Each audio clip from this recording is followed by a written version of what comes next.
So one of the things that brings me joy is other people's faces.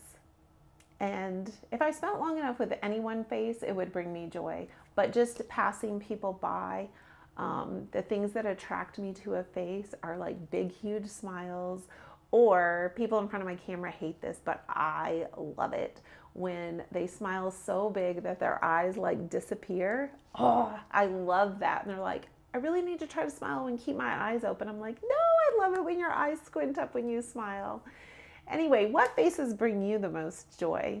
Sometimes they're familiar faces. Sometimes they're the faces of a stranger. And if you've never found joy in a stranger's face, start looking a little bit deeper and a little bit longer, not to be a weirdo. And I bet you start seeing joy in other people's faces.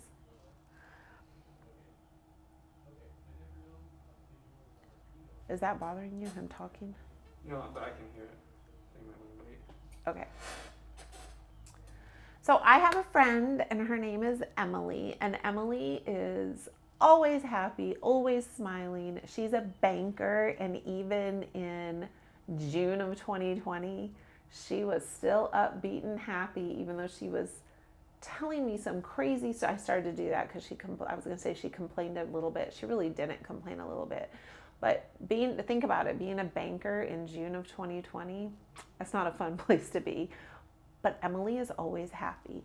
And it just so happens that Emily's middle name is Joy. And I got to thinking, I wonder if she's so happy because it was inevitable that she be joyful. Like, I had a college professor, his name was Dr. Schoolmaster. What else was he going to be? He was, of course, was going to be a college professor.